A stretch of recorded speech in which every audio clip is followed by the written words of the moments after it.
국가대표 정치뉴스쇼 5시 정치부회 시작하겠습니다. 백 관장 연휴 잘 보냈어요? 잘 보냈습니다. 다시 한번 새해 복 많이 받으세요. 그래요. 다시 한번 새해 복 많이 받고요. 국민의힘 유력 당권 주자였던 나경원 전 의원이 오늘 기자회견을 열었잖아요. 네. 당대표 선거에 나서지 않겠다고 했죠? 네, 그렇습니다. 나경원 전 의원은 당의 분열과 혼란에 대한 국민적인 우려를 막기 위해서 용감하게 내려놓겠다고 했는데요. 용감하게 내려놓겠다. 네, 이렇게 불출마 이유를 밝혔습니다. 그러면서 압박에 의한 불출마 결정은 아니었다고 말했습니다.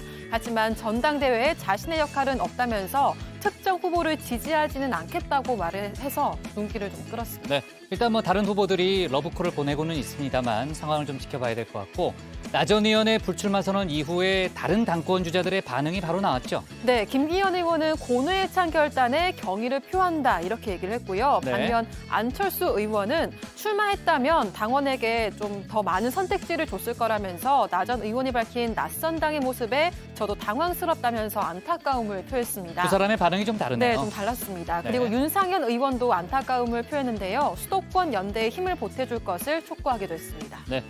자, 어쨌든 나경원 전 의원이 윤심을 얻지 못했고 결국은 이제 좀 갈팡질팡하는 모습을 그동안 보여왔잖아요. 네. 본인 정치 인생의 최대 위기를 맞았다는 그런 평가가 나오는데 저희가 정치 인사이드에서 자세히 짚어보도록 하겠습니다. 네.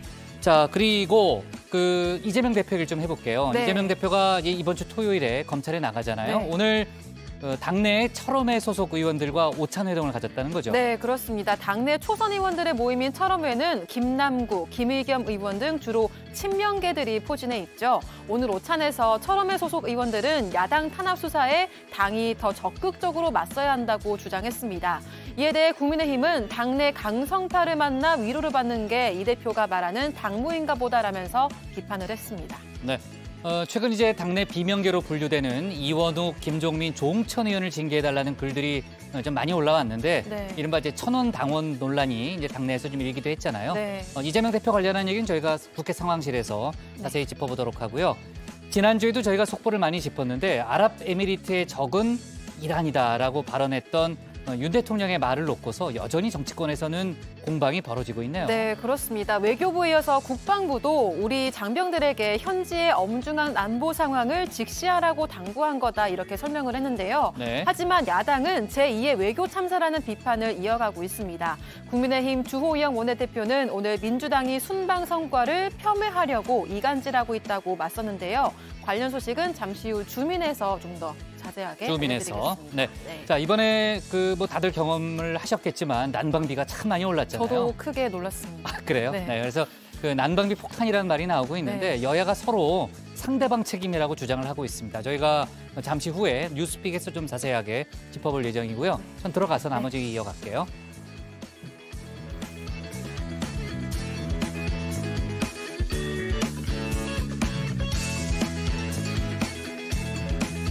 네, 오늘 회의는 류 실장, 박마커, 유채커, 조멘토 백반장, 김현숙 수호통역사, 그리고 정치부의 예청자 정혜영 분들과 함께하겠습니다. 오늘도 속보 실시간 반영하면서 열어놓고 회의를 진행하죠. 유 실장 표정이 좋네요. 오랜만에 출근해서 그런 모양이네요. 네, 출근하니까 너무 좋습니다. 그래요? 네. 네. 박마커도 보고 좋죠? 그 부분은 좀 네. 그래요? 네. 네. 자, 좋습니다. 이번 주에는 이제 응답하라 다정회를 잠시 좀 쉬어갈 예정인데요. 소통반장, 백반장이 이제 정의원 여러분들의 의견을 계속해서 꼼꼼히 챙기겠다고 하니까요. 많은 참여 부탁드리겠습니다. 백반장, 다 챙길 거죠? 그럼요. 물론입니다. 유튜브에 정치부 회의 실시간 검색하시면 방송도 보시고 댓글도 남길 수 있습니다. 많은 의견 남겨주시길 기다리고 있겠습니다.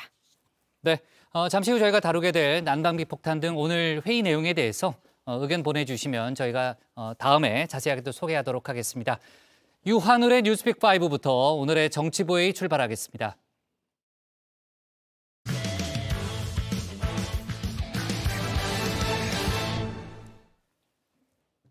정말 추운 하루였습니다. 설 연휴 막바지부터 시작된 한파가 오늘은 한층 더 기승을 부리고 있습니다. 낮부터 추위가 조금씩은 누그러들고 있기는 하지만 밤부터는 중부를 비롯해 전국 곳곳에 많은 눈 소식이 있죠. 더욱 우려를 낳고 있는 상황입니다. 이러한 기상 상황에 더해서 전기, 가스비 인상이 맞물리면서 난방비 부담도 갈수록 커지고 있습니다. 난방비 폭탄이란 말이 나왔는데 정치권에서도 책임 공방이 거세게 불고 있습니다. 관련 소식을 유한울 체커가 정리했습니다. 네, 5시 하면 다정해 정혜원들의 뉴스 큐레이터 울체커입니다. 이제 정말 개묘년 검은 토끼의 해가 밝았습니다. 새해 복 많이 받으시고요. 개묘년의 첫 뉴스픽 5 바로 들어갑니다. 네, 오늘 준비한 소식은요. 난방비 폭탄, 주한미군 필요, 뚫렸다, 90초, 학폭도 용서로 잡아봤습니다. 정의원님들 설 연휴 잘 보내셨습니까? 주말까지 포함해서 나흘간의 짧은 연휴가 아쉽기만 한데요. 그 와중에 연휴 막바지 우리나라를 덮친 북극 직배송 한파 때문에 많이 힘드셨을 것 같습니다. 그동안 해외 뉴스에서나 봤던 모습이 우리나라에 펼쳐질 정도였습니다. 물티슈를 밖에 내놨습니다. 1시간쯤 지나고 봤더니 한 장씩 뽑히지도 않습니다. 통째로 꺼냈더니 꽁꽁 얼어붙어 있습니다. 떨어뜨려 보면 벽돌이 땅에 떨어지는 소리가 납니다. 네, 지금 보신 물티슈뿐만이 아닙니다. 저희 정책부 김나은 기자가 직접 실험해봤는데요. 계란도 얼고 비눗방울도 얼었습니다. 그런데 오늘은 이보다도 더 추웠습니다. 서울 아침 최저기온은 영하 17.3도, 체감온도는 영하 24.7도까지 떨어졌고요. 강원 철원군의 일부 지역에선 영하 28.1도를 기록했습니다. 체감온도 아닙니다. 그냥 기온입니다. 연휴 마치고 출근해야 하는 시민들 입에선 직장인 학대라는 말이 절로 나왔는데요. 이 직장인 학대라는 단어는 오늘 오전 트위터까지 점령해버렸습니다. 더욱이 이 추위에도 밖에서 일해야 하는 노동자들의 고충은 더욱 클 수밖에 없는데요. 사실 이분들에게는 제대로 된 연휴도 없었죠. 바지 3겹 정도 껴입고 나왔습니다. 바람이 많이 불어서 오토바이가 휘청휘청거려요. 손만 꺼내도 너무 싫어요. 네. 손끝 발끝 얼 것 같아. 바람이 많이 부니까요. 이 눈썹이 얼더라고요. 그럴 정도로 오늘 바람이 매서웠습니다. 명절이라 스테로폼이라든지 재활용을 그렇게 시민들이 많이 내놨잖아요. 다른 날보다 시간이 한 2배가 더 많이 걸렸습니다. 그리고 집에서조차 마음이 편하지 않습니다. 올라도 너무 오른 가스비 그리고 전기료 때문입니다. 이 때문에 올겨울 난방비 부담은 말 그대로 폭탄 수준이 돼버렸는데요. 취약계층에겐 이 부담 몇 갑절로 느껴집니다. 서울 장위동의 임대주택에서 혼자 사는 김선기 씨는 요즘 보일러를 켜기가 두렵습니다. 지난달 도시가스 요금이 10만 원 가까이 올라 생활비의 절반가량을 난방비로 썼습니다. 이번에 너무 깜짝 놀란 거예요. 너무 많이 나오니까 10으로 놓고 줄여도 그래서 이번에는 얼마나 나올까. 그렇게 해서 결국 설 연휴 민심 밥상에도 오른 난방비입니다. 사실 이렇게 되면 저희 운영진도 고해성사를 할 수밖에 없는데요. 지난 금요일 이 난방비가 연휴 민심 밥상에 오를 거라고 예측한 사람은 없었습니다. 촌철살인 조멘토가 살짝 근접하기는 했지만요. 저희 모두 정치권 이슈에만 너무 집중했던 건 아닌가 반성해 보면서요. 이때 우리 정혜원 미고 A님께서만 이렇게 아래 보이는 것처럼 정확히 짚어주셨는데요. 소통반장 백반장을 대신해 감사하단 말씀드립니다. 아까 이제 류 실장이 여러 가지 이제 밥상 메뉴 거리가 있는데 일단 이재명 대표의 검찰 출석이 그 하나가 되지 않겠느냐라는 그런 예상을 했는데 다른 운영진들은 어떻게 봐요? 저는 일단 제가 이번 주에 좀 전했었지만 그 윤석열 대통령의 일하는 적 발언 이거에 대한 좀 이야기도 나올 것 같고요. 그리고 제가 오늘 전한 이 실내 마스크 의무 조정 이야기도 나오지 않을까. 나경원 전 의원이 전당대회 출마할 거냐 말 거냐 이게 적절하냐 그러니까 올라갈 것 같은데. 그건 올라갈 것 같아요. 근데 그 얘기봤자 정답이 없으니까 네. 먹고 산 얘기하시는 게 낫지 않을까 정치 얘기보다는. 뒤늦게 아차했던 건 정치권도 마찬가지인 듯합니다. 지역 민심을 훑고 정치권, 보통 연휴 마지막 날 지도부가 기자간담회를 열고 민심을 전하면서 이슈 선점에 나섰는데요. 이번에 여야 모두 입에 올린 게 바로 이 난방비 문제였습니다. 연휴를 마친 일상으로 복귀한 오늘도 공방은 이어지고 있습니다. 역대급 난방비의 폭탄으로 온 동네 집집마다 비명이 터지고 있습니다. 대책 없는 공공요금 인상은 서민과 취약계층의 직격탄입니다. 최근 1년 새 도시가스는 38.4%, 열요금은 37.8% 급등했고 전기요금 인상을 시작으로 대중교통비 인상까지 줄줄이 대기 중입니다. 문재인 정부에서 2, 3배 이상 가스 가격이 올라갈 때 13%밖에는 인상을 안 했습니다. 그 모든 부담은 윤석열 정부의 목으로 들어왔습니다. 전기요금도 그렇습니다. 탈원전을 하면서 전기요금 인상은 없다라고 확약했던 게 백운규 산업자원부 장관의 이야기였습니다. 그런데 지금 들으셨다시피 여야는 결국 전현 정권 책임론만 부각시키고 있습니다. 민주당은 같은 맥락에서 이재명 대표가 신년 기자회견에서 제안했던 30조 원 규모의 추경 다시 한번 꺼내들었고요. 국민의힘은 이재명 방탄국회용이라고 맞서는 중입니다. 그러는 새 취약계층을 위한 에너지 지원 혜택은 촘촘하지 못해서 사각지대가 발생하고 있고요. 공공요금 인상 소식은 계속 들어오고 있습니다. 따라서 정치권은 지역에서 듣고 온 민심 중 이 부분도 잘 새겼으면 좋겠는데요. 물론 맨 마지막 발언은 민심이 원하는 자세와는 좀 동떨어진 것 같습니다. 옛날에는 그냥 싸우지 마라 이랬는데 진짜 너희들끼리 왜 싸우냐 이거 하고 그다음에 물가가 너무 오르니까 이 서민들의 삶을 돌보지 않고 그저 자기들 이성만 채우려고 한다라는 불만이 크게 달해 있죠. 저는 그게 굉장히 안타까웠어요.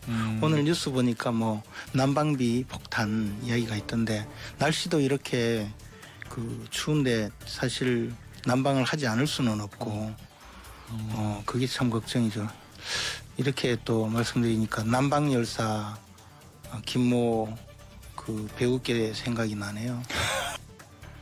네, 두 번째 픽은 주한미군 필요입니다. 2018년을 기억하십니까? 한반도를 둘러싼 국제 정세가 숨가쁘게 돌아가던 때였습니다. 그 일환으로 그해 6월 12일 싱가포르에선 사상 첫 북미 정상회담이 열리기도 했죠. 이 회담이 열리기까지 양측의 물밑줄도 치열했는데요. 폼페이오 당시 국무장관 내정자일 때부터 극비리에 북한을 방문해 화제였습니다.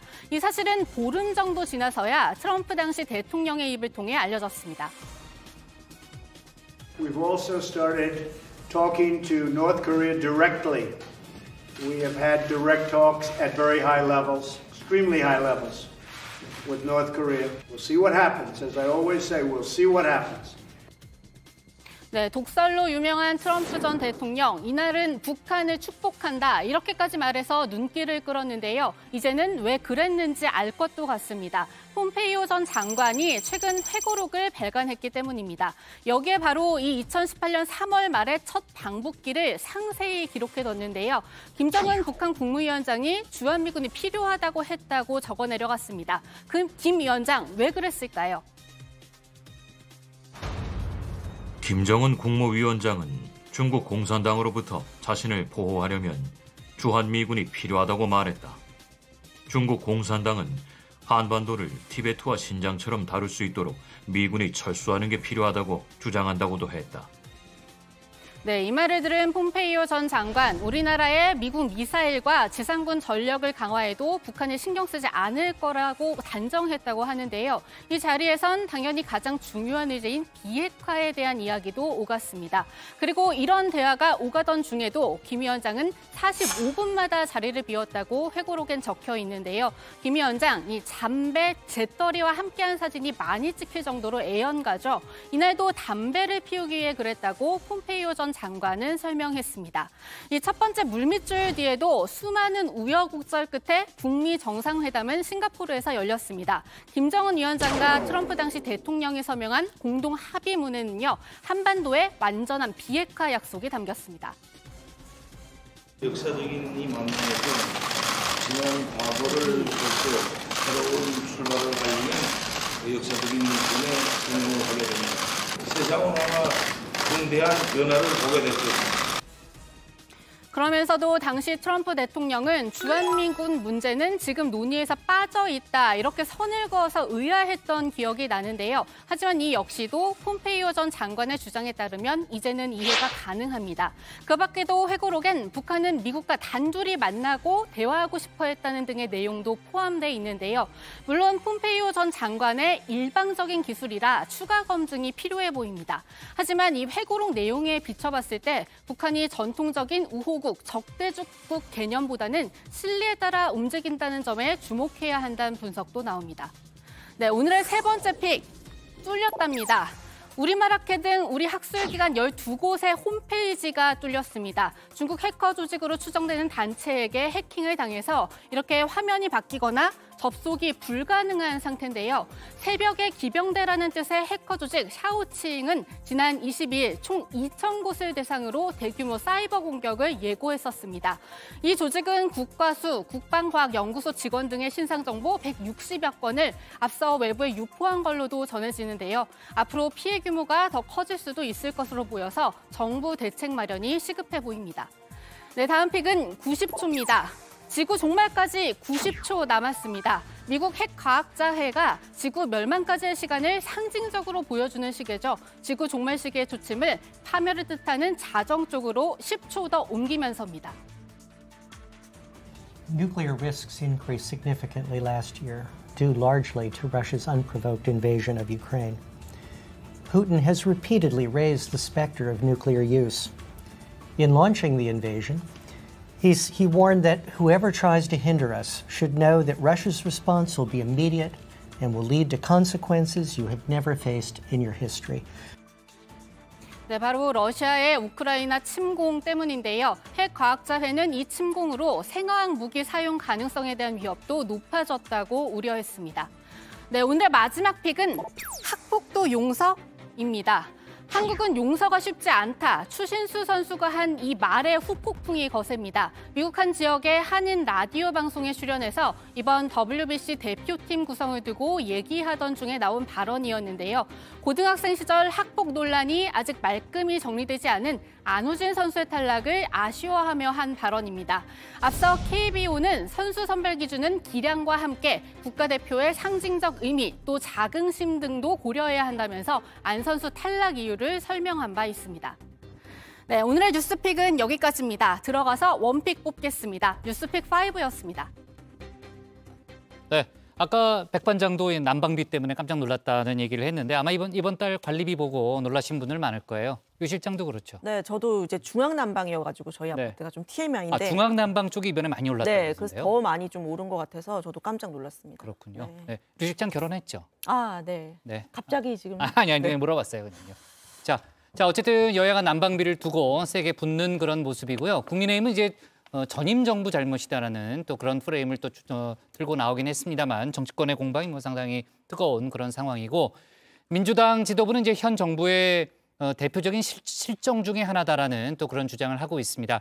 여야의 공방이 상당히 뜨거운데 아까 이제 유체커가 전한 내용 말고 이재명 민주당 대표는 오늘 횡재세 도입까지 거론을 했다는 거죠. 네, 그렇습니다. 이재명 대표는 오늘 난방비 폭탄과 관련해서 취약계층을 위한 지원책이 필요하다고 강조를 했습니다. 동시에 고유가로 실적 호조를 보인 정유사에는 고통 분담 차원에서 이 횡재세를 도입해야 한다 이렇게 말을 했는데요. 직접 들어보시죠. 회사 내 영업이익이 늘어나서 우리 관련 직원들에게 많은 보수를 지급하는 거야 권장할 바이긴 한데 그러나 그 이전에 우리 과도한 정유사들의 에너지 기업들의 이런 영업이익 부분은 유럽이나 이런 지역들에서 채택하는 것처럼 횡재세까지는 안 되더라도 현행에 있는 제도라도 활용해서 부담금을 일부라도 부담하고 또 그걸 통해서 우리 국민들이 에너지 가격 상승으로 입는 고통들을 조금이나마 상쇄해 줬으면 좋겠습니다. 그리고 차제에 다른 나라들이 다 이미 만들어 시행하고 있는 횡재세도 제도적으로 확실하게 도입하는 것을 검토해 볼 필요가 있겠다는 생각이 듭니다. 네, 민주당은 지난해 9월에도 횡재세 도입을 검토한 바가 있습니다. 당시 정유 4개사는 민주당에 탄소 중립 전환계에 맞춰 재투자를 해야 한다 이런 이유를 들면서 사실상 반대 입장을 전한 것으로 알려졌는데요. 당시에 민주당에서 이 입장을 일부 수용했지만 지금처럼 가계부담이 커진 상황에서 다시 추진해야 한다 이런 목소리가 나오고 있는 겁니다. 네. 자, 지금 이제 국민의힘 쪽에서는 지금 이제 이재명 대표가 얘기한 횡재세에 대한 입장이 뭐 좀 따로 나온 게 있나요? 그 횡재세 자체를 놓고 아직 입장을 내놓은 건 없는데요. 다만 오늘 아침 이 원내대책회의에서 이번 난방비 폭탄 지금 이 이름조차 민주당에서 자극적으로 붙이고 정략적으로 활용하려고 한다는 비판이 나왔고요. 탈원전을 비롯해 이 전 정권의 에너지 정책 탓이라는 그런 주장도 이어졌습니다. 들어보시죠. 민주당은 대한민국 1호 영업사원 1호 세일즈맨을 비판하기 전에 자기 반성 백서부터 써야 합니다. 불과 5년 만에 국가 채무가 거의 2배인 450조 늘어나 1000조 원을 넘기게 만들고 탈원전 정책으로 세계 1위이던 원전 기술과 원자력 산업 생태계를 무너뜨리고 한전 누적 적자가 30조 원에 이르게 만들고도 강추위가 몰려오니 국민의 난방비가 걱정된다고 하니 정말 적반하장도 이런 적반하장이 없습니다. 네, 그 난방비 인상에 대해서 저희가 좀 얘기를 나누고 있는데 그 정의원분들도 의견들을 많이 올리고 계시네요. 네, 그렇습니다. 난방비 폭탄에 대한 의견들을 많이 이제 주고 계신데 오늘 네. 응답하라가 없어가지고 네. 제가 잠깐 소개를 해드리면 유 실장이 응답해요, 오늘. 예, 김용석 씨라는 분께서 이제 백다혜 소통반장님, 저는 귀촌 10여 년이 됩니다. 고창이고요. LPG는 36,000원이었는데 아마 작년 가격인 것 같아요. 이제 55,000원이고 보일러 기름 경유는 작년 2021년 11월에 20리터 17만 원이었는데 2022년 11월에는 32만 원 지불했습니다. 정부가 너무 무능하고 기대도 없습니다. 이렇게 구체적인 수치까지 좀 이야기를 해주셨는데 아무래도 체감하는 부분들이 좀 너무 커서 이제 이런 댓글 주시는 것 같습니다. 네, 보통 이제 관리비 한 2, 3만 원 오른 경우는 뭐 많이 주변에서 이제 보는 그런 경우고요. 아마 이제 관련된 공방이나 논란이 좀 이어질 그런 분위기네요. 폼페이오 전 장관의 회고록 내용 조금 더 이야기를 좀 해볼게요. 그 남북미 간의 이제 여러 가지 그 인상적인 장면들 저희가 그동안도 좀 많이 얘기를 했습니다만 아무래도 이제 2019년 6월 판문점에서 남북미 정상이 한꺼번에 이제 모인 장면 아마 뭐 정의원분들도 또 다 기억을 하실 텐데요. 폼페이오 전 장관이 이때 문재인 전 대통령의 동행을 원치 않았다 이렇게 이제 회고록에 적어놨다는 거죠.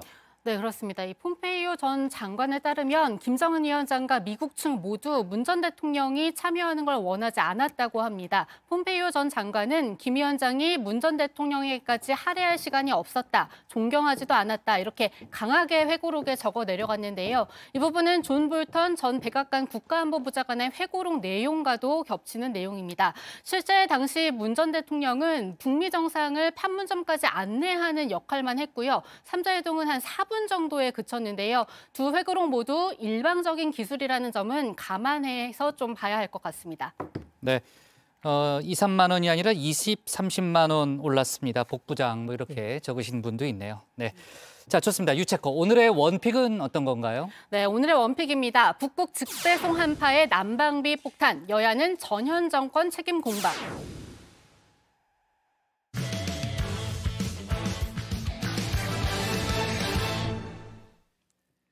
대장동 개발 특혜 의혹과 관련해서 민주당 이재명 대표가 민간 사업자들에게 먼저 입찰에 들어오라는 취지로 말했다는 증언이 나왔습니다. 유동규 전 기획본부장이 JTBC 뉴스룸과 한 인터뷰에서 한 말인데요. 이제 이 대표의 검찰 출석이 사흘 앞으로 다가왔죠.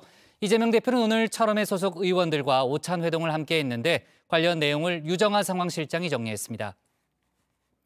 네, 정의원 여러분 설 연휴 잘 보내셨나요? 거리두기 없었던 이 오랜만에 명절 밥상에서 좋은 대화들 많이 나누셨는지 궁금합니다. 같은 설 연휴를 우리가 보냈지만요. 여야의 설 민심 청취 결과 영 달랐습니다. 직접 들어보시죠. 국민들은 연일 윤석열 대통령이 이뤄내고 있는 경제외교 성과에 큰 자부심을 느끼고 있습니다. 현지 안보 상황의 엄중함을 직시하라는 군 최고 통수권자의 주문조차 이재명 방탄용 정쟁의 소재로 삼는 민주당의 매국적 행태를 보면서 민주당은 도대체 어느 나라 정당인지 묻지 않을 수가 없습니다. 윤석열 정권은 국정의 최우선 책무인 민생이 핫한 지경인데도 경제에 무능하고 안보는 불안하며 외교는 참사의 연속입니다. 대신 윤석열 대통령은 전례 없는 검찰권 남용으로 야당을 탄압하고 당무 직접 개입으로 당권을 장악하려는 권력 노름에는 흠뻑 취해 있습니다. 네, 그러니까 국민의힘은 윤석열 대통령의 외교 성과를 강조했지만요. 민주당은 윤 대통령의 이란 발언을 외교 참사다 규정을 했습니다. 국민의힘은 이재명 대표의 방탄 논란을 제기했지만 민주당은 윤 대통령이 검찰 수사를 고리로 야당을 탄압하고 또 당권을 장악하려 한다 이런 비판을 했는데요. 이렇게 극단적으로 나뉜 정치 상황 중심을 잡으려면 역시 다정회를 꼭 보셔야 되겠습니다. 오늘 국회 상황실은 사흘 앞으로 다가온 이재명 대표의 검찰 소환 조사 관련 소식 다뤄보겠습니다. 많은 현안들이 있는 이 상황에서 주중에는 일을 해야 되겠으니까 제가 27일 아니고 28일 토요일에 출석하겠습니다. 우리 당내 국회의원 여러분들은 애정도 많으시고 관심도 많으시지만 그 시간에 당무에 충실하시고 국정에 충실하시기 바랍니다. 제가 변호사 한 분 대동하고 가서 당당하게 맞서도록 하겠습니다. 네, 사실 설 연휴 동안 이 정치 뉴스 좀 멀리 해보려고 했는데요. 그럴 수가 없었습니다. 일단 연휴 직전에는 대장동 패밀리들에 대한 이 57쪽짜리 검찰의 공소장이 공개가 됐고요. 또 어제는 JTBC 뉴스룸 보셨겠지만 유동규 전 본부장의 인터뷰가 있었습니다. 지금부터는 이 대표의 과거 발언을 참고해서 검찰 수사의 쟁점 미리 보기를 해보겠습니다. 제 핵심은 이 대표가 이 대장동 개발 이익 중에서 428억을 약속을 받고 또 직접 보고받고 이걸 승인했느냐 하는 문제입니다. 이른바 그분 논란인데요. 대장동 일당에 대한 검찰의 공소장에는 이 대표가 정진상 전 실장을 통해서 428억을 주겠다라는 김만배 씨의 약속을 받고 대장동 개발 계획을 승인했다라는 내용이 담겼습니다. 이 돈이 정치 자금으로 흘러 들어갔다는 게 유동규 전 본부장의 주장인데요. 일종의 자금 저수지가 만들어졌고 본인은 금고지기 역할을 했다는 주장입니다. 저수지로 저장된 겁니다. 선거 자금이나 그다음에 이재명을 돕기 위한 자금으로 쓰이려고 준비를 했던 거고. 네, 이 말이 사실이라면 이 대표는 사후수뢰죄 그리고 정치자금법 위반 혐의까지 받을 수가 있습니다. 김용 전 부원장이 정치자금법 위반으로 체포가 됐을 당시에 이 대표는 김 전 부원장은 물론이고 본인도 1원도 받지 않았다고 강조했던 바가 있죠. 대선자금이라고 하는데 정권이 바뀌고 검찰 수사진이 바뀌니까 말이 바뀌었습니다. 대선자금 운운하는데 불법 자금은 1원 본 일도 쓴 일도 없습니다. 네, 대장동 의혹이 한창이었던 2년 전 국정감사 때는 민간 사업자들에 연루된 건 유동규 전 본부장까지다라고 이재명 대표가 선을 그었었습니다. 유 전 본부장은 이 부분에 대해서도 대답을 내놨습니다. 그중에 일부가 저의 기대와 저의 요청을 반해서 뭐 일종의 도둑들과 연합을 했을 거라는 지금 문제 제기가 있습니다. 제가 인사 잘못한 거, 또 제가 지휘하고 있는 그 직원 일부들이 오염이 돼서 이런 부패에 관여한 점에 대해서는 진심으로 제가 사과드립니다. 그분이 저를 오염됐다고 하는데 진정 오염되신 분은 누군지 스스로 돌아보시길 바라고. 네, 두 번째 쟁점은요. 이 구체적으로 이 대표가 민간 사업자들의 존재를 언제 알았느냐, 특히 입찰 전부터 알고 있었느냐라는 것도 쟁점입니다. 민간 사업자가 누군지는 사전에 몰랐다는 게 이 대표의 입장이죠. 특히 남욱 변호사의 경우에는 토건 세력으로 보고 배제를 하려고 했고 김만배 씨는 언론 인터뷰를 한 차례 했을 뿐이라고 말했습니다.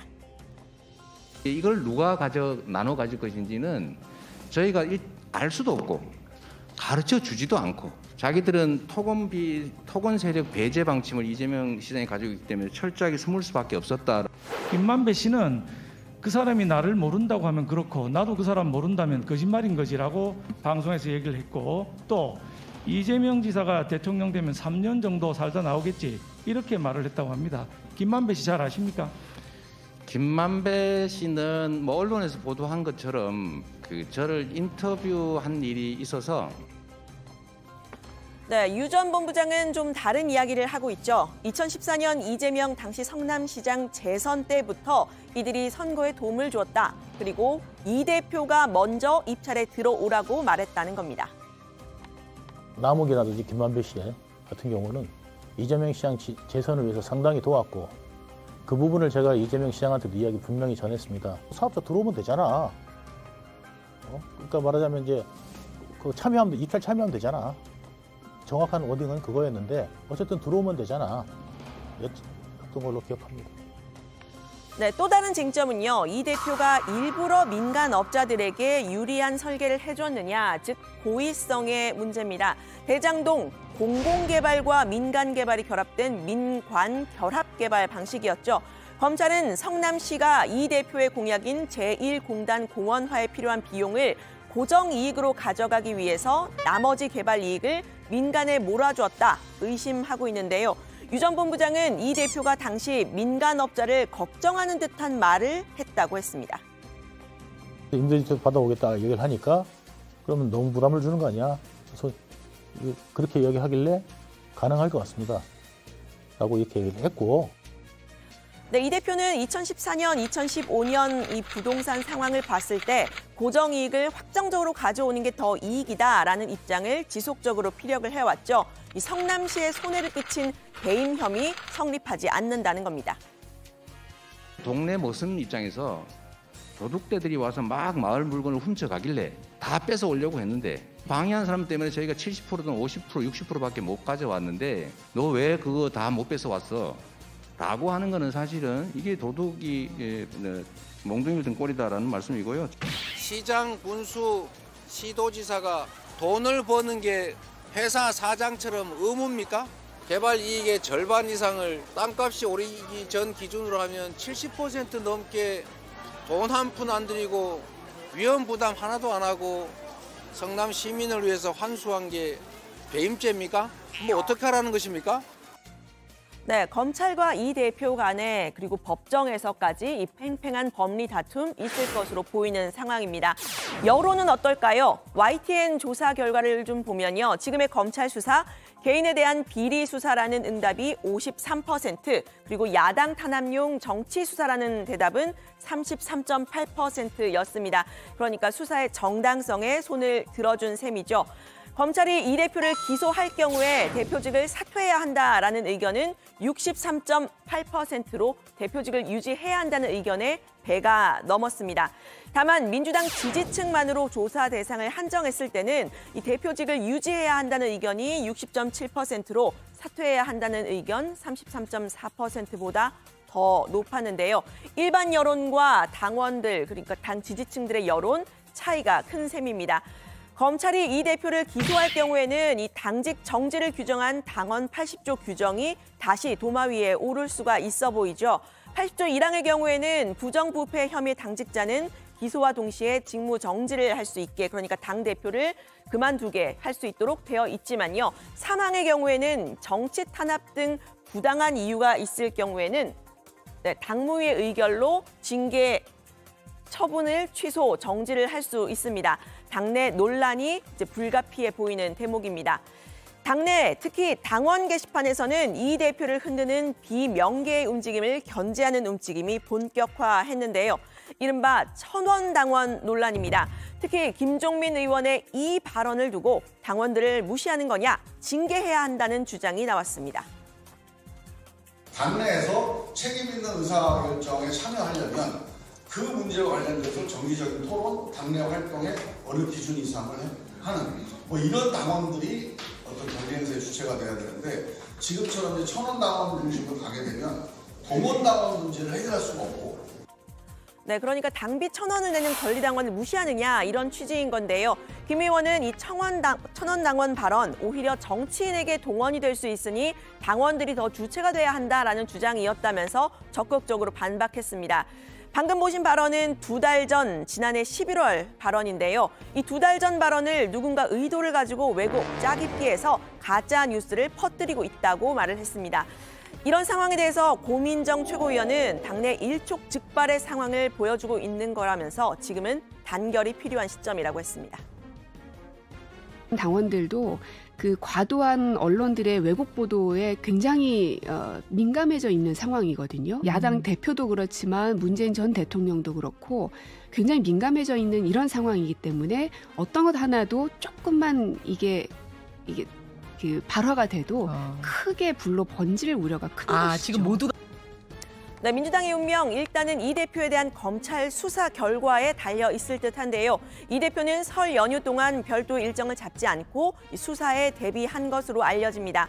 당 지도부나 국회의원 동행 없이 조용한 출석을 예고했죠. 검찰 수사에서도 묵비권을 행사하라라는 조언이 나왔습니다. 어차피 검찰의 답정 기소가 예정돼 있다면 재판에서 다투면 될 일이라는 겁니다. 묵비가 기본입니다. 네, 수사받을 때 쓰는 가장 기본적인 원칙이고요. 당당하지 못하냐 뭐 이런 얘기하시는데 그건 오히려 묵비권이라는 권리를 굉장히 폄훼하시는 것이고 검찰에서도 진술을 다 열심히 하고 할 필요가 없습니다. 어차피 재판에서 다시 하는 거니까요. 네, 토요일에 검찰 조사를 받겠다는 것도 조용한 출석을 위한 전략적 선택이라는 얘기가 나왔죠. 토요일은 다음 날 조간신문이 없고 또 주말이라서 상대적으로 뉴스에 대한 관심이 적어지는 시기입니다. 이 대표 입장에서도 시간적인 여유를 더 확보할 수 있다 이런 주장인데요. 이 대표의 추가 수사 여부까지 검찰과 이 대표 간의 신경전이 계속될 걸로 보입니다. 토요일 날 이제 조사를 받으러 가면요. 일단 언론이 대부분 일요일 날 이제 뭐 어쨌든 종이신문이나 언론 자체가 이렇게 좀 소강 국면으로 갈 수밖에 없고 일요일 날 빠지고 월요일, 화요일 뭐 이렇게 해서 시간적인 여유를 두고 검찰의 전략을 충분히 분석해서 다시 조사에 임할 수 있는 거죠. 네, 이재명 대표는 오늘 당내 검찰 개혁을 주장하는 초선 모임 철험회와 회동을 했습니다. 지지층 결집을 위한 포석이다 분석이 나왔는데요. 들어가서 더 자세히 이야기해 보겠습니다. 오늘 발제는 이렇게 정리합니다. 이재명 대표 검찰 출석 D-3, 유동규 전 본부장 이 대표가 입찰 들어오라 했어. 천원당원 논쟁. 이재명 대표의 검찰 출석이 이제 사흘 앞으로 다가왔습니다. 아까 이제 류 실장도 얘기했습니다만 이재명 대표는 이번 설 연휴 기간 동안에 검찰 수사에 대비하는 그런 분위기였고요. 역시 이제 검찰 수사팀들도 대부분 출근을 해서 아마 질의응답 내용을 정리했다는 그런 얘기도 나오고 있습니다. 검찰이 준비한 질문지가 뭐 100페이지가 넘는다라는 그런 얘기가 나오고 있고 아까 이제 박주민 의원 같은 경우에는 개인적으로는 묵비권을 추천한다는 그런 얘기도 했습니다만 지난번에 이제 성남 FC 의혹 때 수사 받았던 것처럼 이재명 대표가 또 진술서, 서면 진술서를 제출할 수도 있다라는 그런 얘기도 있고요. 사흘 동안에 또 양측의 또 머리 싸움이 좀 상당히 치열하지 않을까 하는 생각이 드네요. 아까 이제 류 실장이 뒤에 얘기했습니다만 이재명 대표가 오늘 철험회 회원들과 점심을 함께 먹었잖아요. 유채커. 어떤 얘기들이 오갔답니까? 네, 오늘 이 철험회와 이재명 대표가 서울 마포의 한 음식점에서 만났는데요. 철험회 소속 12명의 의원들이 참석했습니다. 이번 토요일 검찰 출석에 대한 구체적인 대응에 대한 얘기는 없었다고 했는데요. 참석 의원들은 변호인만 대동하고 출석하겠다는 이 대표의 선택을 존중하겠다는 뜻을 밝혔다. 이런 내용이 전해지고 있습니다. 김남국 의원은 여기에 대해서도 한 달 전부터 만들려고 했던 편하게 만든 오찬 자리였을 뿐이라고 선을 그었는데요. 이 대표도 특별한 언급 없이 자리를 떴습니다. 밥 잘 먹고 갑니다. 안에서 검찰 서울조사 관련된 얘기도 하셨나요? 28일 이후에 새벽 조사 받으실 계획 있으세요? 너희는 한 번만 딱 가실까요? 한 번 더 선임을 해서 가시다. 고생하셨습니다. 네, 다만 이 검찰 수사와 관련한 전반적인 대응에 대해서는 강한 어조로 대화를 나눴다고 합니다. 철험회 소속 의원들이 설 민심을 전하면서 검찰이 너무 심한 것 아니냐, 민주당이 탄압받고 있는 것 아니냐, 민주당이 좀 더 강하게 해달라 이런 의견을 이 대표에게 전달을 했고요. 이 대표는 의원들의 묻는 말에 답하는 형식으로 대화가 이뤄졌다고 이 참석자들이 전했습니다.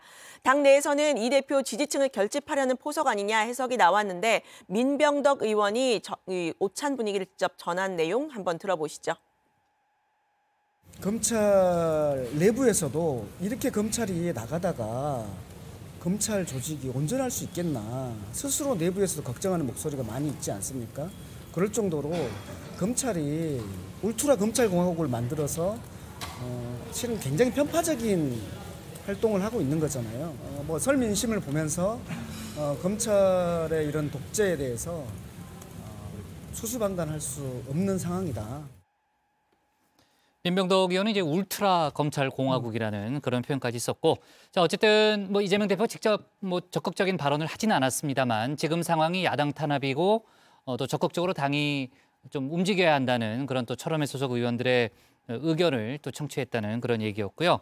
아까 이제 민주당 내 비명계가 뭉친다 이런 얘기도 했고 또 관련된 보도도 나왔는데 어떤 모임인가요?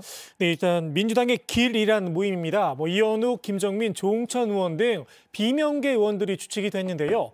의원 30명 정도가 동참하고 있다고 합니다. 민주당의 길은 31일에 첫 비공개 토론회를 열고 박스권에 갇힌 당 지지율 상황 그리고 내년 총선 대응 방안에 대해서 논의한다고 합니다.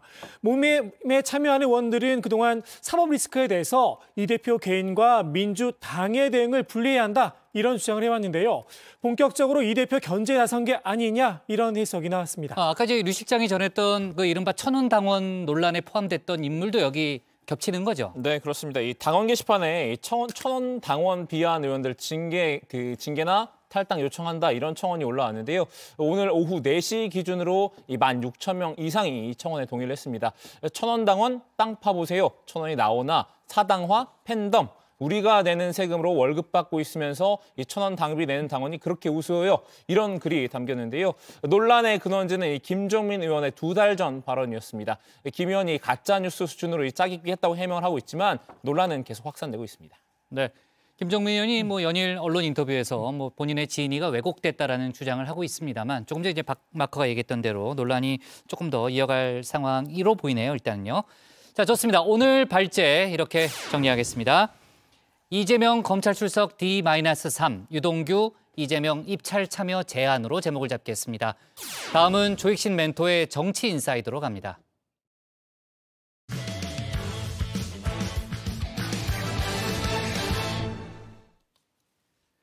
장고를 거듭하던 국민의힘 나경원 전 의원이 오늘 전당대회 불출마를 선언했습니다. 당의 화합과 단결을 위해 용감하게 내려놨다는 설명이죠. 솔로몬의 재판에서 진짜 엄마의 심정이라고 밝히기도 했는데요. 다만 정치권에선 대통령실과 윤핵관의 압박에 결국 백기를 든 게 아니냐는 평가가 나오고 있습니다. 반윤 딱지를 떼지 못한 나 전 의원의 정치 행보가 순탄치 못할 거란 관측도 있는데요. 관련 내용을 정치 인사이드에서 짚어봤습니다.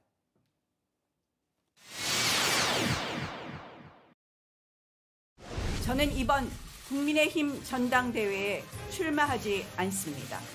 우리 당의 분열과 혼란에 대한 국민적 우려를 막고 화합과 단결로 돌아올 수 있다면 저는 용감하게 내려놓겠습니다. 장고를 거듭하던 나경원 전 의원, 결국 불출마를 선언했습니다. 스스로 당을 위한 용단이라고 평가했죠. 솔로몬의 재판 이야기까지 꺼냈습니다. 저한테 출마의 결정은 좀 쉬웠을지 모릅니다.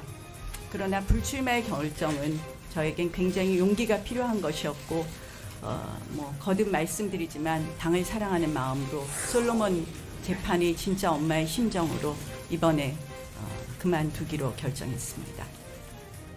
나 전 의원이 강조한 용기, 백기가 아니냐는 지적도 나옵니다. 대통령실과 갈등 끝에 윤석열 대통령에게 사과문까지 띄웠죠. 하지만 돌아온 반응은 싸늘했는데요. 전당대회 출마를 염두에 둔 사과, 독이 든 사과로 보인다 쏘아 붙인 겁니다. 끝내 반윤 딱지를 떼지 못했고 그 후가로 지지세가 썰물처럼 빠졌습니다. 오늘 발표된 여론조사 결과인데요. 국민의힘 지지층의 당대표 적합도 보시는 것처럼 3위까지 밀려났습니다. 마지막 출마 명분마저 흔들린 겁니다. 나 전 의원은 자신이 처한 정치 현실을 낯설다 이렇게 표현했는데요. 비주류 정치인 나경원, 적응이 쉽지는 않았던 듯합니다. 사실 나경원 전 대표는 어디서든 박수를 받고 있었고 선거에 떨어지더라도 박수를 받는 그런 위치에 있었는데 비주류를 해본 적이 없잖아요. 다 주변이 빠져본 적은 없는 그렇죠. 거죠. 근데 이제 이번 상황이 그만큼 어렵겠죠. 나 전 의원, 이대로 그냥 물러나긴 억울했을까요? 자유민주주의를 거론하며 뼈가 씹히는 말을 남겼습니다. 정당은 곧 자유민주주의 정치의 뿌리입니다. 포용과 존중, 절대 간직해야 합니다. 질서 정연한 무기력함보다는 무질서한 생명력이 필요합니다. 나는 영원한 당원이다 거듭 강조하기도 했는데요. 유한한 권력을 꼬집은 게 아닌가 싶기도 합니다. 당원으로서 나 전 의원의 앞길 가시밭길이 될 거라는 전망이 많습니다. 당장 총선 공천에도 물음표가 달렸죠. 서울 동작을 지었고 지키기 어려울 수 있다는 겁니다. 총선에서 차청에서 대한민국에서 제일 당선되기 힘든 곳, 특히 이제 서울을 지역구로 두고 있기 때문에 서울 시내에서 가장 힘든 곳을 자청해서 가서 당선되어 오는 방법을 택하면 좋지 않을까. 꺼진 불도 다시 보자. 부활할 수 있다. 응원인 듯 응원 아닌 목소리도 나왔습니다. 정치적으로 꺼지거나 죽거나 바닥을 칠 수밖에 없다는 이야기겠죠. 꺼진 불도 다시 보자. 꺼진 불은 없어요, 정치에서는. 그리고 진득하게 멈춰있다 보면은 또 길이 보일 때가 있거든요. 뭐 오세훈 시장 부활하고 이런 거 보십시오. 다음 총선 이런 부분은 좀 쉽지 않을 수 있겠지만 또 흐름이 돌고 도는 거니까 세상 일은 모른다.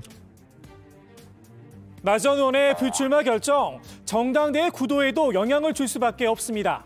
김기현 대 안철수, 일단은 양강구도로 압축이 될 듯 싶은데요. 나 전 의원의 지세가 누구에게 갈 거냐가 관심입니다.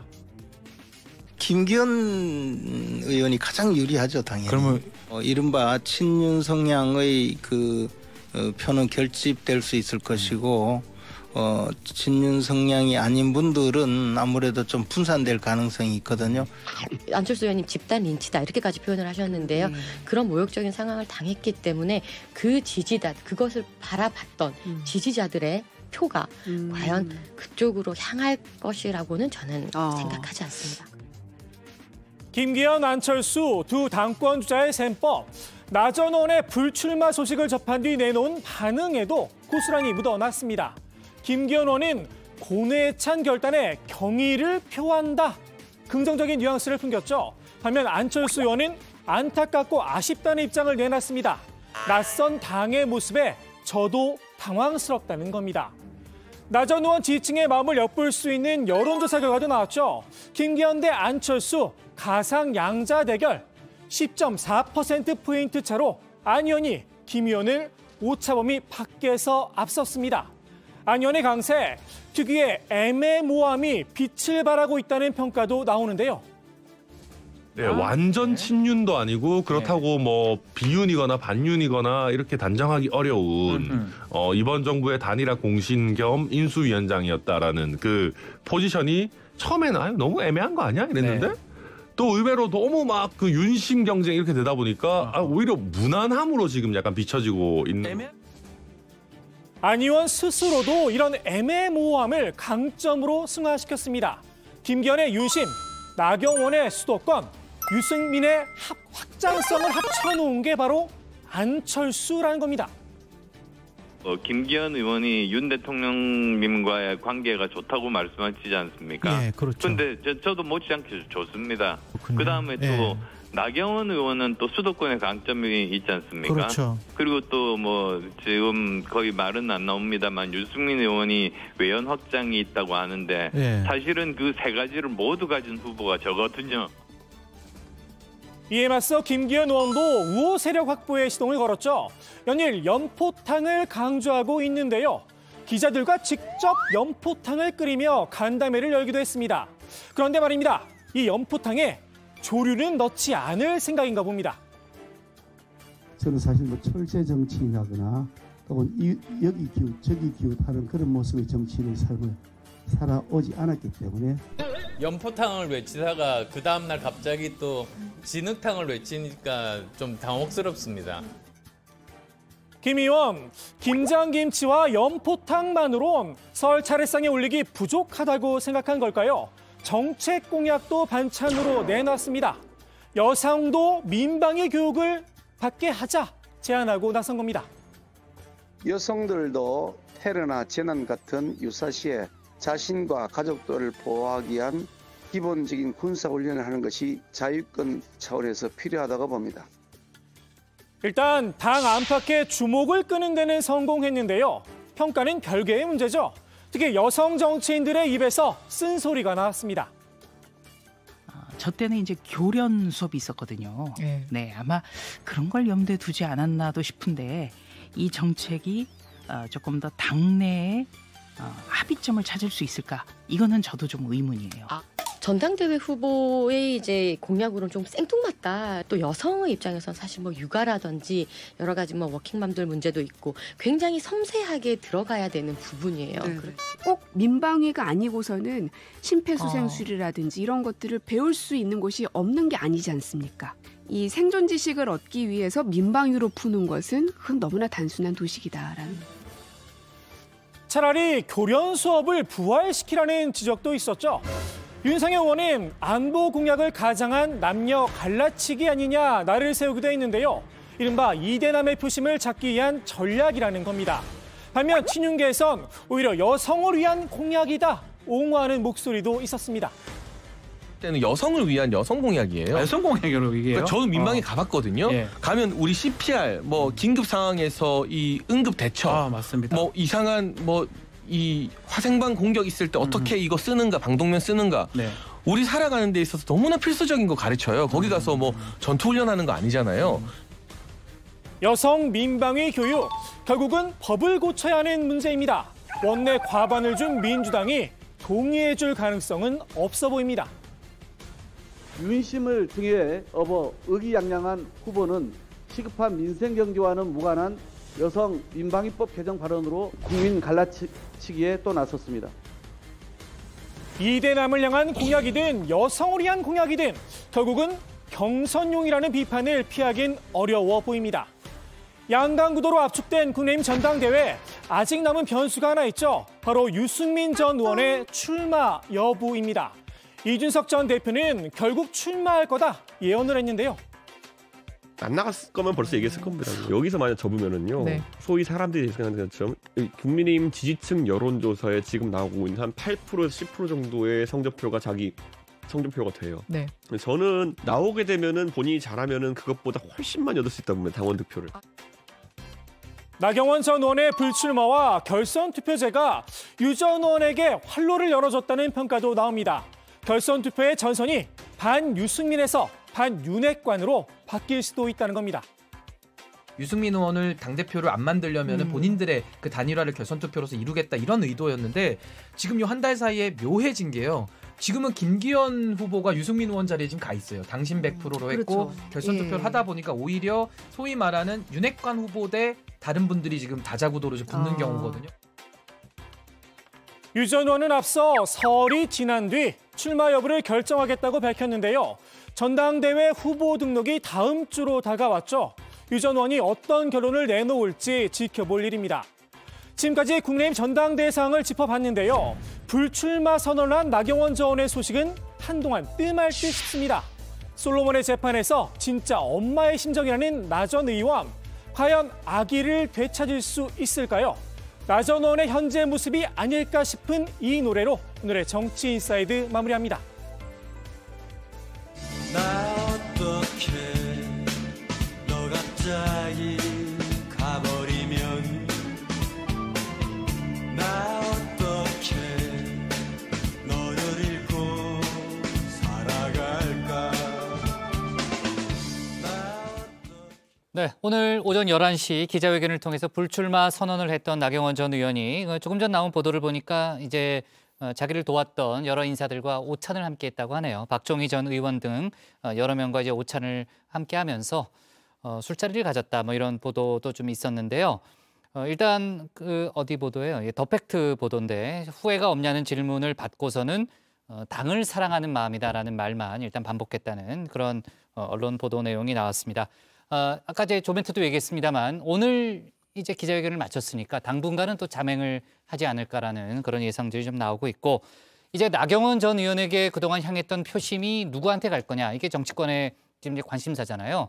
나 전 의원은 전당대회는 일단 관여하지 않겠다는 뜻을 분명히 한 거죠. 그렇습니다. 오늘 그 얘기도 이제 분명히 했는데요. 앞으로 전당대회에서 자신이 역할을 할 어떤 공간도 없고 역할을 할 생각도 없다 선을 그었습니다.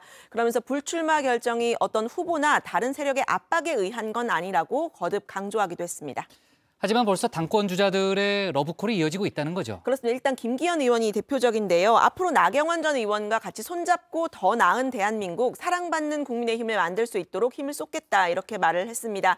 직접적인 연대 여부에 대해서는 지금 시점에서 그런 말씀을 드리는 것은 적절하지 않다면서 본인의 결단에 대한 높은 평가로 가름하겠다고 했습니다. 다만 나 전 의원을 만날 계획이 있느냐라는 물음에는 말씀드릴 기회가 있을 것이라면서 가능성을 열어뒀습니다.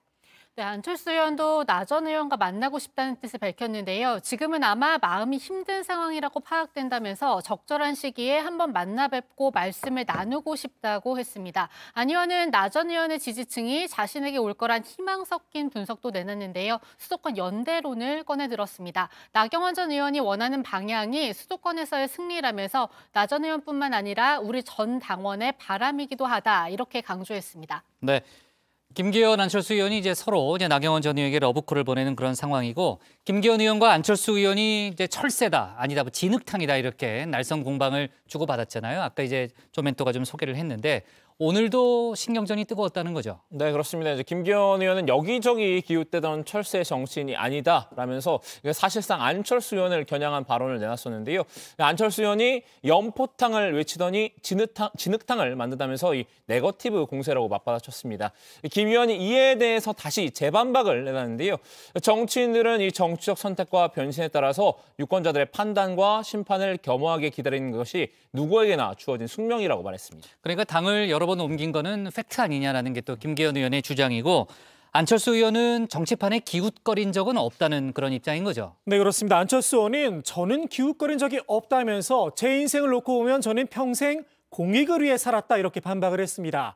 제가 정치를 왜 하겠냐면서 돈을 벌려고, 명예를 얻으려고 무슨 권력을 휘두르는 재미로 정치를 하겠느냐라는 겁니다.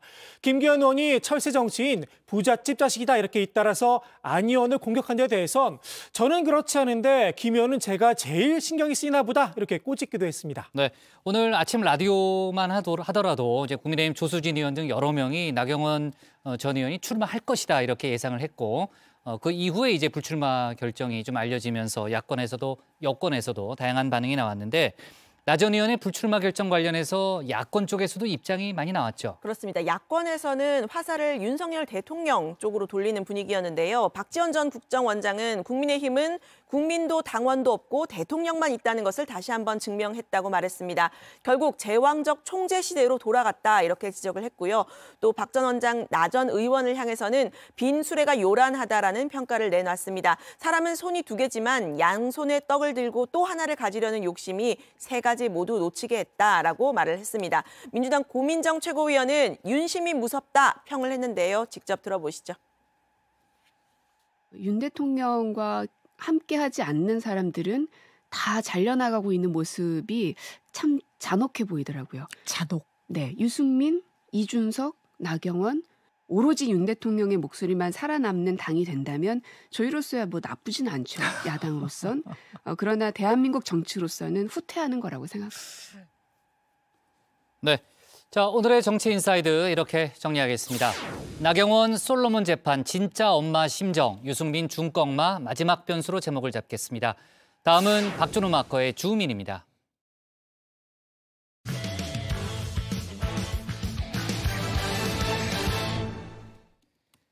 윤석열 대통령의 UAE의 주적은 이란 발언의 후폭풍이 가라앉지 않고 있습니다. 이란 외무부가 한국 해명이 불충분하다고 지적했죠.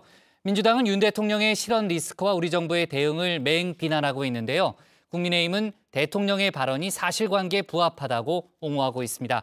박준우 마커가 주민에서 관련 소식 정리했습니다. 자, 약혼, 문자 그대로 이 남녀가 혼인하기로 약속한 것을 의미하는데요. 실제로 결혼식을 올리고 함께 가정을 꾸리기까지는 넘어야 할 산이 많죠. 그만큼 철저한 계획과 실행이 필요한데요. 이 MOU란 것도 약혼과 비슷한 것 같습니다.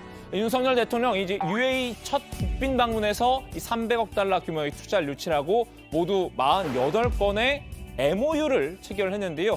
순방 이후 첫 국무회의에서 윤 대통령의 일성은 철저한 이행이었습니다. 이번 순방 결과가 양국 간의 두터운 신뢰 위에서 제2의 중동 붐을 일으킬 수 있도록 철저히 준비해 나가야 되겠습니다. 윤 대통령은 이 회의 서두부터 순방의 성과를 내세웠는데요. 이 성과가 단순히 이 말잔치로 끝나지 않으려면 후속 조치가 필요하다고 강조했습니다. 관계 부처는 한국 UAE 투자 협력 플랫폼 구축 등 국부펀드 투자에 관련된 후속 조치를 신속하게 진행해 주시기 바랍니다. 저도 빠른 시일 내에 수출 전략 회의와 규제혁신전략회의를 통해서 이 사안을 직접 챙기겠습니다. 윤 대통령은 이 귀국 직후 UAE와 맺은 MOU를 이행하기 위해서 이 태스크포스 구성을 지시했다고 하는데요. 기업이 투자 성과를 내고 수출을 원활히 할 수 있도록 지원하는 게 주된 목적입니다. 이 대규모 투자의 성격상 여러 기업이 유기적으로 협업을 해야 할 때는 정부 차원에서 컨소시엄 구성도 도울 계획이라고 하는데요. 윤 대통령이 이렇게 직접 순방 성과를 홍보하는 데 주력하고 있지만 여론은 뜻대로 움직여주지 않는 것 같습니다. 이 순방 과정에서 불거진 윤 대통령의 실언 리스크에 주목을 하고 있는데요. 그리고 이 형제국의 안보는 바로 우리의 안보입니다. UAE의 적은 가장 위협적인 국가는 이란이고 우리의 적은 북한입니다. UAE의 주적은 이란 발언에 여진이 이어지고 있습니다. 이란이 해당 발언에 불쾌감을 드러냈죠. 양국 사이 유례없는 대사 맞초치가 벌어졌는데요. 이후 현지 시각 23일 이란 외무부 대변인은 재차 입장을 밝혔습니다. 한국 정부가 실수를 바로 잡으려는 의지를 보였지만 우리가 보기엔 이 조치가 충분치 않다라고 지적을 했는데요. 이 미국의 대이란 제재에 따라서 국내에 동결된 70억 달러 상환 문제를 또다시 거론하기도 했습니다. 한국이 이 동결 자금을 서둘러 상환해야 한다는 겁니다. 당장 이란은 한국에 묶여있는 이란 자금은 양국의 다른 현안과 관계없이 반환돼야 한다며 한국 결정에 따라 대응을 결정하겠다고 압박했습니다. 우리나라엔 8조 원이 넘는 이란의 석유 판매 대금이 묶여 있는데 국제 제재의 일환이라 우리 정부 혼자 판단하기 힘든 사안입니다. 윤 대통령의 발언으로 불거진 외교적 문제와 자금 동결이란 별개의 사안을 연계하려는 움직임인데요. 반정부 시위 등으로 코너에 몰린 이란 정부가 이번 사건을 정치적 돌파구로 이용하려 한다는 해석이 나오고 있죠. 이 때문인지 이 대통령실은 같은 입장을 고수하고 있습니다. 이 대통령의 지휘권 행사와 관련한 이란 측의 태도는 유감이라는 겁니다. 다만 이 민주당은 이란과의 관계 악화를 우려하고 있는데요. 대통령실의 요지부동에 맹렬한 비판을 쏟아내고 있습니다. 대한민국 외교와 안보 최대 위협은 바로 윤 대통령입니다. 적을 줄이고 친구를 늘리는 것이 외교의 기본인데 윤 대통령은 적을 늘리는 외교를 하고 있습니다. 언제까지 초짜 대통령의 초보적인 실수로 첨예한 외교 관계에서 국격과 국익이 멍드는 것을 보아야 합니까? 특히 해외 순방 때마다 불거지는 실언 리스크를 문제 삼고 있는데요. 지난해 9월 영국, 미국, 캐나다 순방에서도 윤 대통령의 욕설 논란이 불거졌죠. 여기에 전 국민 듣기 평가까지 시행됐는데요. 이른바 바이든 대 날리면 청력 테스트였습니다. 승인 안 해주고 날리면 쪽팔려서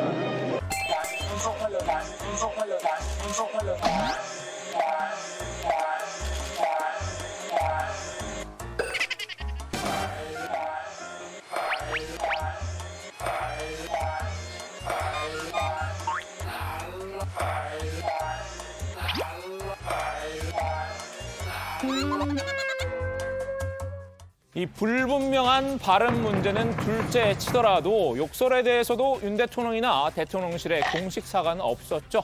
여당도 이 윤 대통령 기호에 급했었는데요. 이런 것을 그냥 지나가면서 사적인 혼잣말로 한 것입니다. 그래서 많은 그래도 이걸 그렇게 정말 키워가지고 대정부 듣는 내내 이 얘기를 하고 하는 것이 정말 우리 국익 전체에 도움이 될지 조금 숨을 좀 고르기를 해야 될 필요가 있는 것이 아닌가. 이번에도 같은 양상입니다. 국민의힘은 반박 논리마저 똑같은데요. 민주당이 국익을 고려하지 않은 매국적 행태를 보이고 있다고 꼬집었습니다. 엄청난 순방 성과에도 불구하고 그 과정의 발언을 문제 삼아서 민주당이 집요하게 순방 성과를 폄훼하고 있습니다.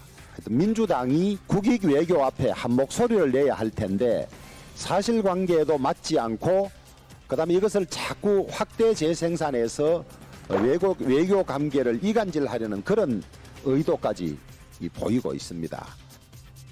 주호영 원내대표는 민주당이 이 불필요한 논란을 키우고 있다고 봤는데요. 윤 대통령의 발언도 실언이 아니라고 반발했습니다. 그간 언론 보도를 살펴봤을 때 이 사실관계에 부합하는 발언이라는 겁니다. 이 발언은 기본적으로 사실관계에 맞는 발언이고 또 2018년 1월 2일 김종대 전 정의당 의원도 TBS 라디오에 나와서 아랍에미레이트의 주적은 이란이라고 말한 바가 있습니다.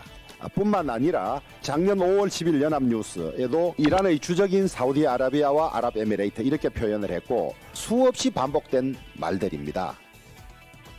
국민의힘은 이번에도 사태가 커진 책임을 언론에 돌렸습니다. 언론이 엉뚱하게 이란의 편을 들고 있다고 불만을 드러내는데요.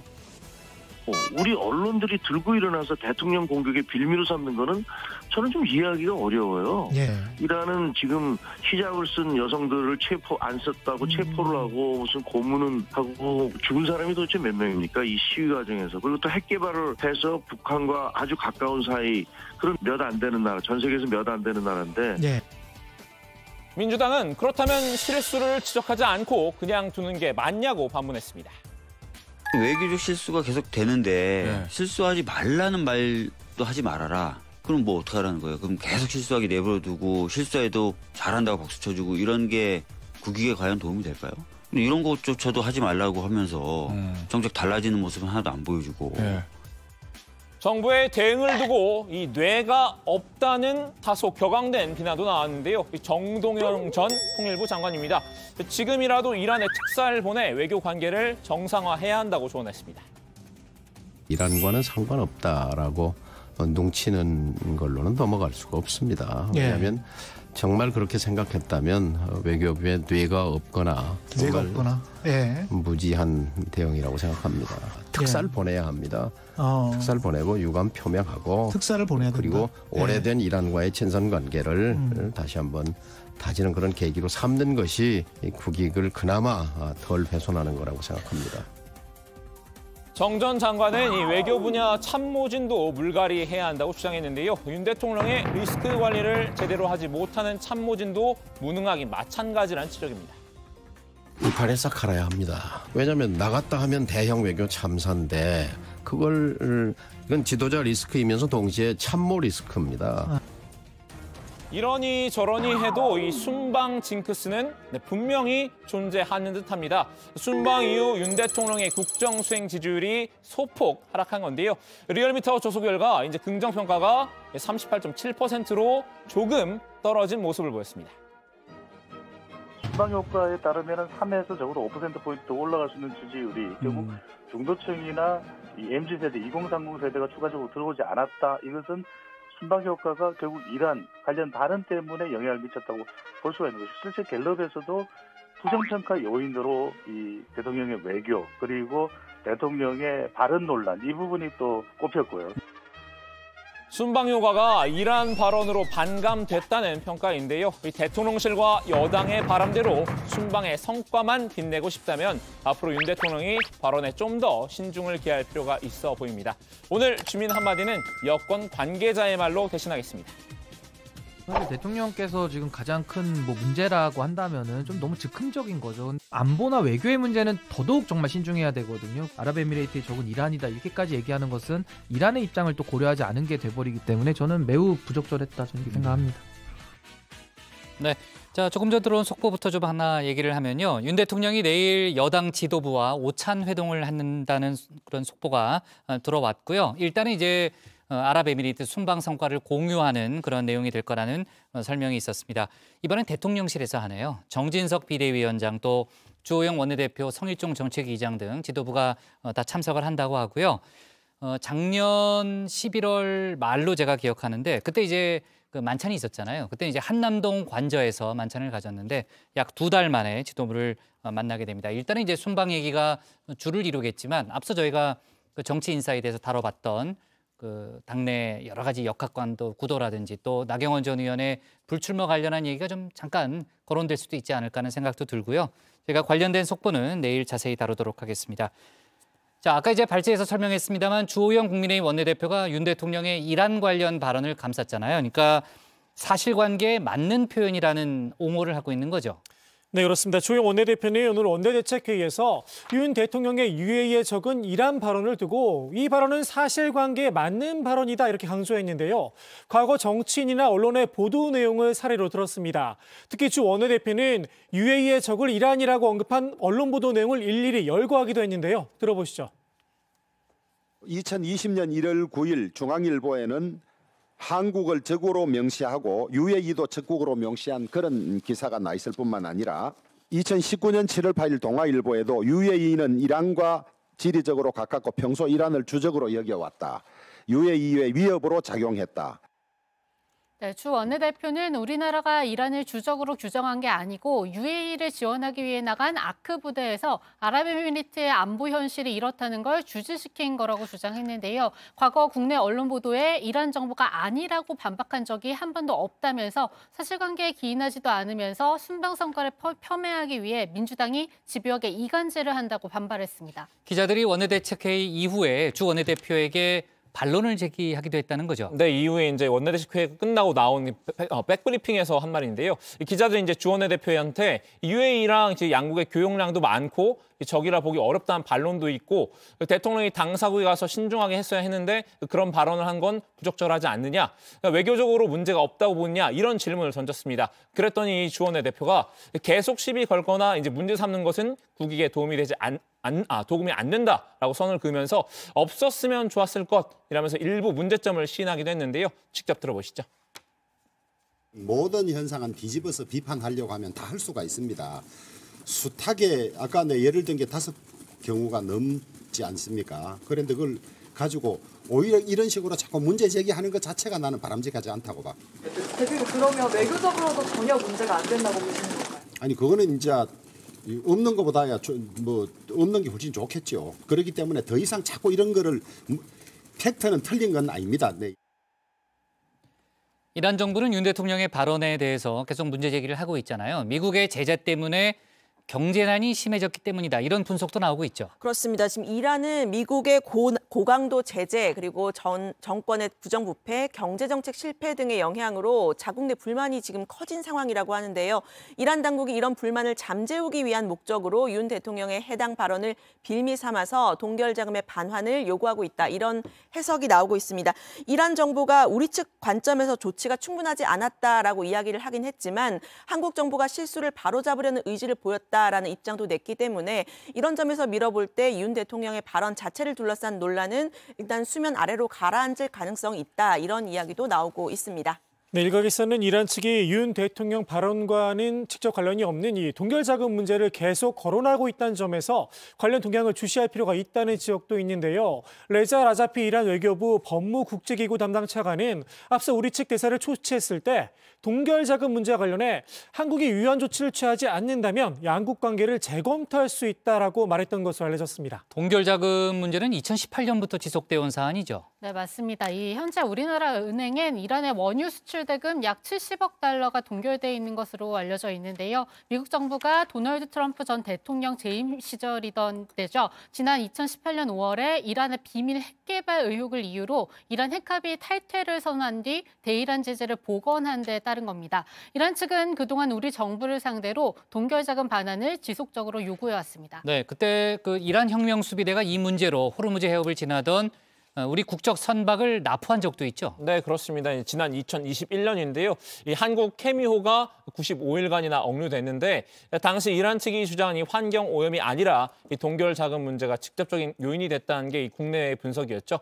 우리 정부는 이 이란 핵합의 복원과 미국의 대이란 제재 해제가 선행돼야만 동결 자금 반환이 가능하다는 입장인데요.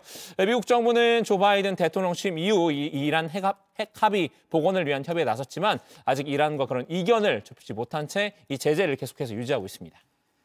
좋습니다. 오늘 주민 제목 이렇게 정리하겠습니다. UAE 주적은 이란 발언 후 폭풍, 야당 맹 비난에 주호영 이간질 그만으로 제목을 잡겠습니다. 자, 오늘 정치부에는 여기까지 하겠습니다. 저희는 내일도 오후 5시 정각에 다시 찾아뵙겠습니다. 수고했습니다. 네, 출근하니까 좋죠? 네.